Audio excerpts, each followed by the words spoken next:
Narinig ko rin po kanina na si Mr. Saldico ay meron ng warrant of arrest. Tama po. Bakit po si dating speaker wala pa? Wala pa hong kaso sa Sandigan Bayan, Mr. President. So, yung kay Saldico, ang pagkaalam ko ho, ito yung mga unang kasong ifinal ho sa kanya. Ang alam ko po, isa sa ginamit po na katibayan ng pagsasampa ng kaso ay sworn statement ni Orly Gutesa. Ang statement po ni Orly Gutesa sa aking pagkakatanda, Mr. President, meron pong tatlong pangalan. Ang natatandaan ko pong nabanggit doon. Una, yung pangalan ni Representative Eric Yap. Pangalawa, yung pangalan ng dating Representative Saldico at pangalan ng dating Speaker Martin Romualdez. Ang sabi po ng mga Amerikano, Mr. President, the sauce for the goose is the sauce for the gander. Bakit parang ba't po hindi nagsabay? Yung kay case po ni Saldico po, ito po yung mga naunang kaso. If you remember po yung inspection ni Secretary Vince at kasama po si Governor Bons Dolor sa Mindoro. Ito po yung naging basehan po ng pag-file ho nila ng case. Final ho nila to sa Ombudsman September 29. So mas maaga po itong kasong to. So ito pong pangalawa, Mr. President, itong pinagsamang pagsusulong ng asunto ng DPW at ICI, kasama na po yung dalawa uli, Speaker Martin Romualdez at saka si Saldico. Ito po ay final po ng ICI sa Ombudsman. Andun na po sa Ombudsman ngayon. Yun nga po, kasama ang DPWH. Yes, kasama po. So inaasahan po ba ng DPWH na magkakaroon din po ng issuance ng warrant of arrest dahil isa po ang ginamit po ninyong dokumento ay yung salaysay nga ni Orly Gutesa?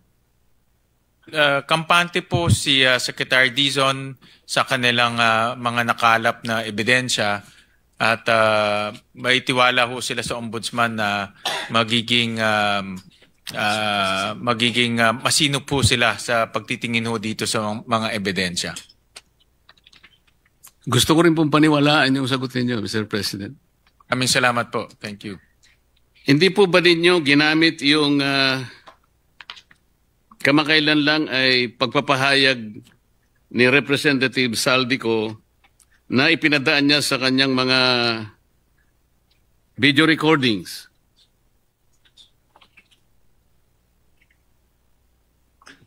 Well, Mr. President, una-una hindi ho yung sworn statement at sa video recording lang ho niya ginawa. So wala hong saysay ho yung kanyang sworn statement. Wala pong saysay yung kanyang statement, hindi pala siyang sworn. Sorry, Mr. President. Pero Mr. President, kung inyo pong susuriin yung Republic Act 6770, ito po yung charter ng Ombudsman. Kung tawagin po yung Ombudsman Act of 1989, dito po sa Section 13 ng batas na ito, Mr. President, sinasabi po na the Ombudsman and his deputies as the protectors of the people shall act promptly as complaints filed in any form or manner. Hindi po sinasabi rito, Mr. President, na kinakailangan nakanotaryo. Kasi baka mamaya peki na naman ang nakuha niyang notaryo. So kahit na walang notaryo, in any form or manner, sa ibang mga desisyon nga po o aksyon ng ng ombudsman, kahit na anonymous po yung letter pinapatos po ito po hindi po letter. in the anonymous letter, siya po ay nagpahayag sa kanyang mismong Facebook page. Hindi po ba ninyo naisip na baka pwede niyong i-fact-check naman? Baka may katotohanan naman. Hindi po natin sinasabing walang katotohanan o may katotohanan. Nasa sa inyo po kung mag-i-initiate po kayo ng evaluation sa kanyang mga paghahayag. Meron na po ba kayong nagawang ganong aksyon, Mr. President?